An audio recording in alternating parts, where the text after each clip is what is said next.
नमस्कार दोस्तों। कल हम लोगों का प्राक-ऐतिहासिक था वो खत्म हो चुका है। आज हम लोग उसके आगे देखेंगे आद ऐतिहासिक। ठीक है, तो आज ऐतिहासिक में हम लोग देखेंगे कि इसको पढ़ने का कौन कौन सा स्रोत है। ठीक है, तो पहला है लिखित स्रोत, दूसरा है लिपि के और तीसरा पुरातात्विक स्रोत। ठीक है, और इसको और भी हम लोग देख सकते हैं।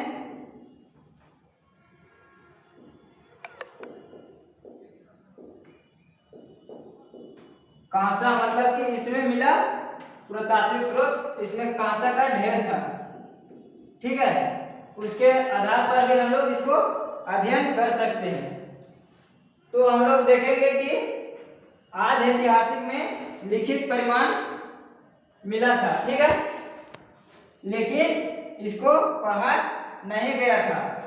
आद ऐतिहासिक में लिखित परिणाम मिला था लेकिन इसको पढ़ा नहीं गया था। ठीक है, दूसरा में इसका लिपि जो था आद ऐतिहासिक का वो भाव चित्रात्मक था।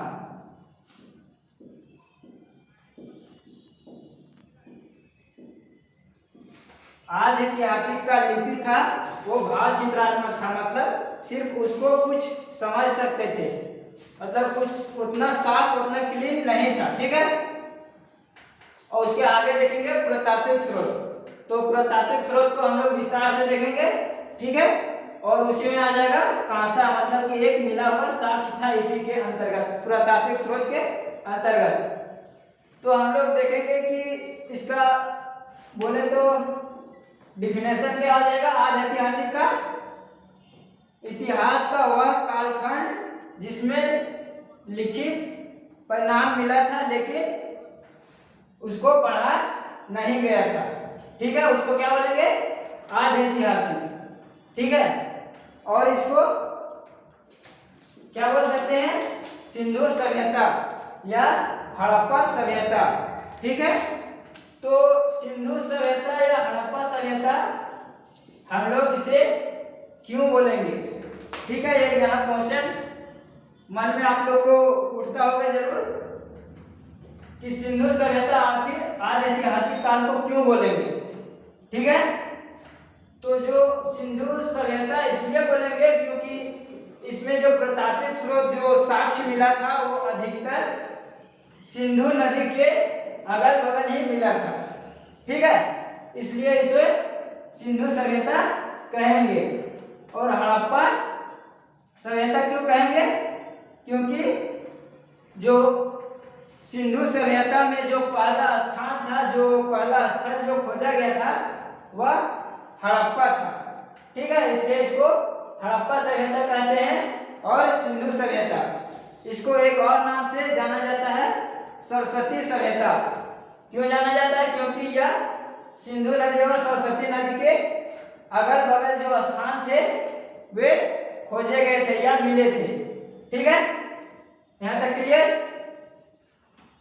अब इसके आगे हम लोग देखेंगे कि सिंधु सभ्यता का सबसे पहली बार पता किसने लगाया था या किसने हम लोग को ये बतलाया था कि सिंधु सभ्यता या फिर हड़प्पा सभ्यता है। ठीक है, तो वे थे चार्ल्स मेसन। मतलब कि क्वेश्चन यहाँ क्या पूछेगा, सिंधु सभ्यता का सबसे पहली बार मैसेज, सबसे पहली बार सूचना किसने दिया था, तो चार्ल्स मेसन ने। ठीक है, इसके आगे नामांकन, सिंधु सभ्यता का नामांकन किसने किया था या हड़प्पा सभ्यता का नामांकन किसने किया था। ठीक है, तो किसने किया था, जॉन मार्शल। ठीक है, सिंधु सभ्यता या हड़प्पा सभ्यता का नामांकन किसने किया था, जॉन मार्शल ने। ठीक है, सबसे पहली बार मैसेज किसने दिया था, चार्ल्स मेसन ने। और सबसे पहली बार नामकरण किसने किया था, जॉन मार्शल। ठीक है, इसके आगे हम लोग देखेंगे सर्वेक्षण, मतलब कि नामांकन इन्होंने किया था, सर्वेक्षण कनिंघम ने किया था। मतलब पता सबसे पहली बार किसने दिया था, इसका नाम इसने दिया और सर्वेक्षण इसका खोज पड़ताल कौन किया था? कनिंघम। और हमने पिछले वीडियो में ये बताया था कि कनिंघम को भारत में पुरातात्विक स्रोत का जनक कहा जाता है। ठीक है, वो प्राक-ऐतिहासिक में हमने बतलाया था। ठीक है, इसके आगे हम लोग देखेंगे खुदाई। सिंधु घाटी सभ्यता का खुदाई किसने किया था? ठीक है, क्वेश्चन पूछेगा सिंधु घाटी सभ्यता का खुदाई किसने किया था? तो दयाराम साहनी ने किया था। ठीक है, कब? तो 1921 में।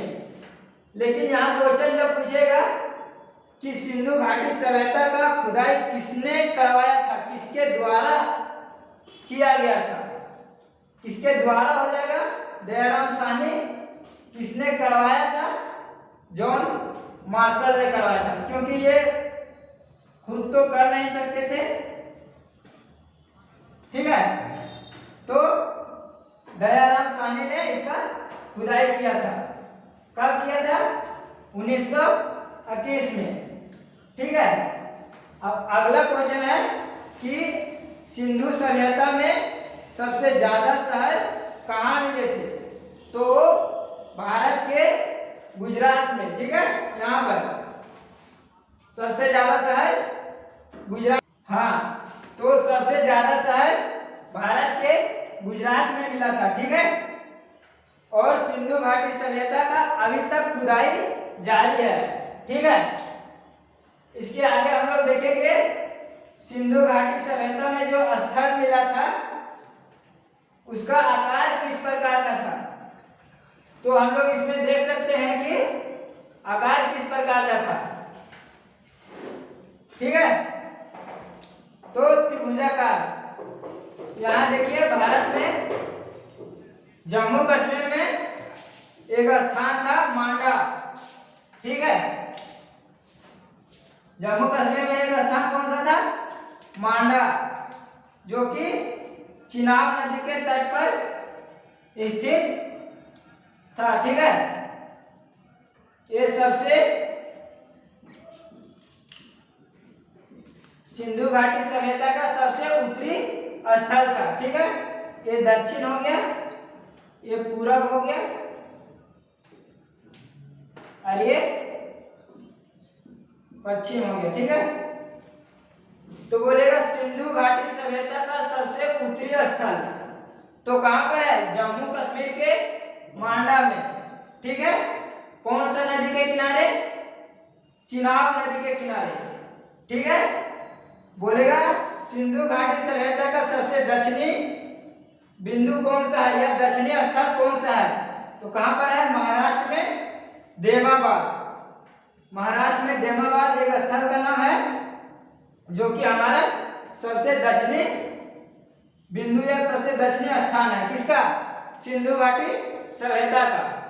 ठीक है, उसके बाद पूछेगा सबसे पूर्वी। तो सबसे पूर्वी में पास से पूरब, पास से पाकिस्तान में। ठीक है, कहां पर? सुत्का गेंडोर। पाकिस्तान में एक सुत्का गेंडोर नामक स्थान है जो कि सबसे पूर्वी स्थान है सिंधु घाटी सभ्यता का।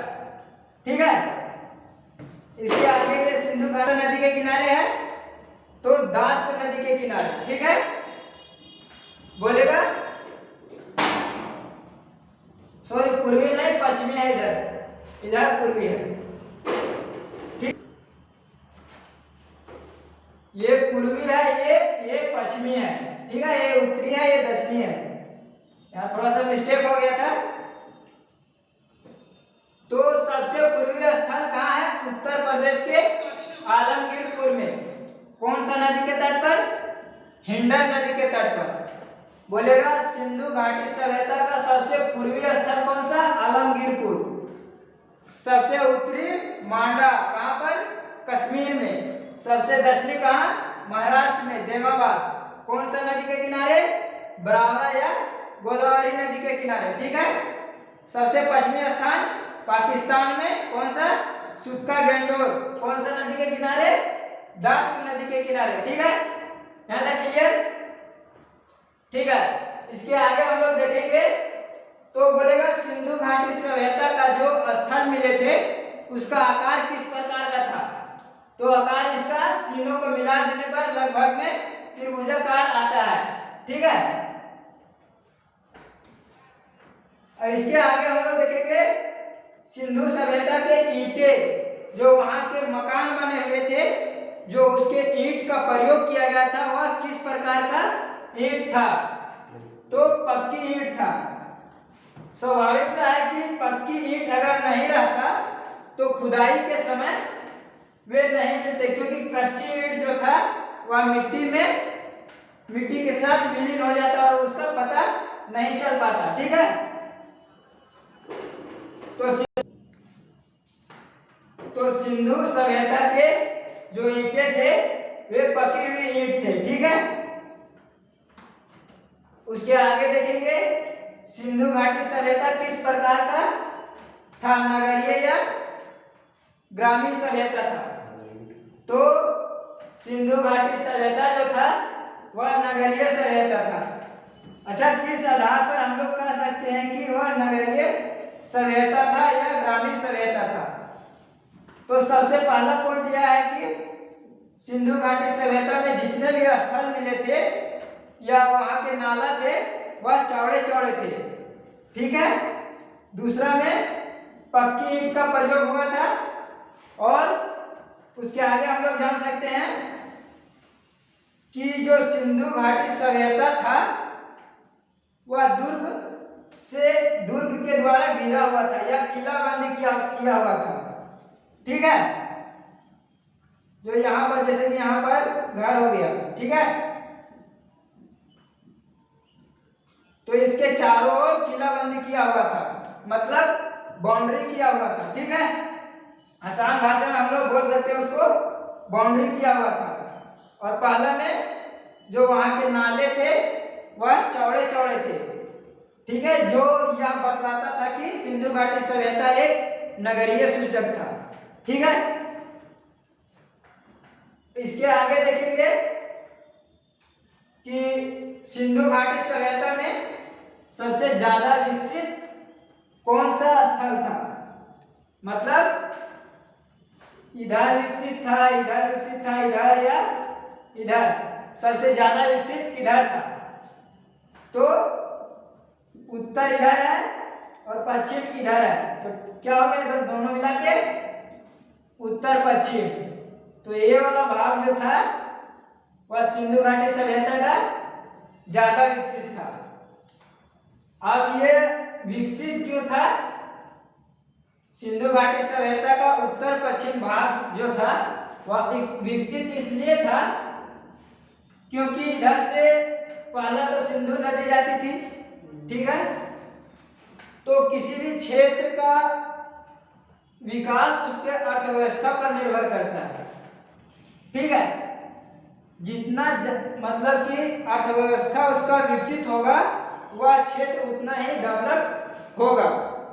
मान के चलिए आपके पास कुछ आप खरीदने जा रहे हैं और आपके पास ज्यादा पैसा होगा तो आप ज्यादा सामान खरीद पाइएगा, स्वाभाविक सा है। और कम पैसा रहेगा तो उतना ज्यादा नहीं खरीद पाइएगा उसके तुलना में। ठीक है।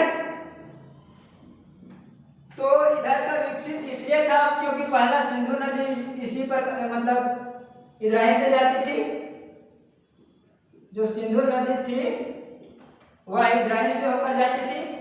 तो इसमें लॉजिक क्या है कि सिंधु नदी इधर से जाती थी तो विकसित क्यों हुआ, क्योंकि इधर से इसमें पानी रहता था और पानी रहता था तो कृषि होता था। ठीक है। पानी का अभाव नहीं होता था। सिंधु नदी अगर जिधर से जाती थी इसमें पानी रहता था और यह अपने साथ डेल्टा को बहा कर लाती थी, जिससे कि वहां के अगल बगल के जो भूमि थे वे उपजाऊ हो जाते थे और कृषि ज्यादा होती थी। ठीक है। ठीक है। यहाँ पे क्लियर। तो सिंधु घाटी सभ्यता का सबसे विकसित कौन सा भाग था, उत्तर पश्चिमी भाग। ठीक है।